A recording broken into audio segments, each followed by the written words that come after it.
Un invité dans ce journal, il s'agit de Maître Paty Joseph Lendo, initiateur de l'opposition scientifique, apôtre de la méritocratie, comme on l'appelle. Maître Paty Joseph Lendo, bonsoir. Bonsoir et bonsoir aux téléspectateurs. Merci une fois de votre présence sur les antennes de la RTVH. Devoir républicain et au service du peuple des dieux. Merci. Je pense que depuis l'année 2020 a commencé, c'est votre première fois. J'étais en Europe, je suis rentré, et c'est la première fois que vous me lancez l'invitation. La fois passée, ça a raté, compte tenu bien sûr de tout ce qu'on fait en dehors du micro. Et Maître Paty, la communication du gouvernement provincial et du gouvernement central, apparemment ça pose problème, tel que les téléspectateurs les constatent. Là, je ne le dirai pas. La communication de la gestion de la pandémie. Non.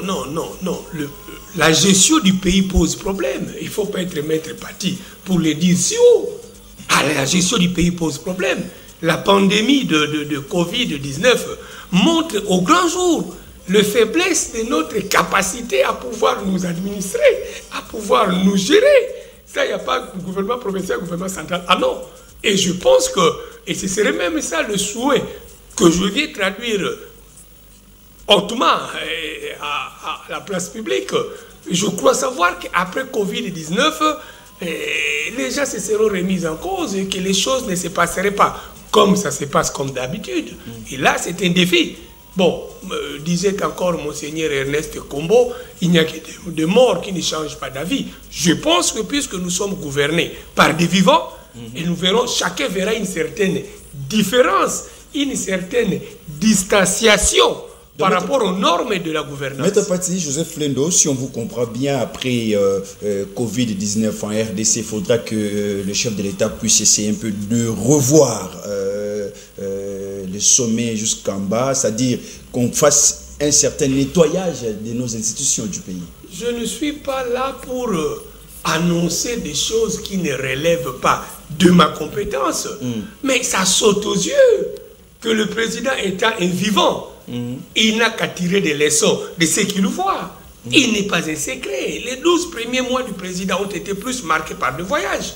Et bien, mais voilà, les 12 autres mois qui commencent sont infectés par le virus. C'est autant dire que 2 années risquent de passer comme ça dans la confusion. Et voyez-vous un peu cela. Il lui restera combien d'années? 3 ans.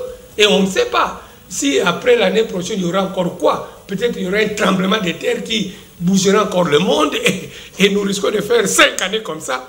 On est surpris. Et là, ça me ferait penser à la fable de La Fontaine avec la récitation de la cigale et la fourmi. Ça, il va de soi. Si le président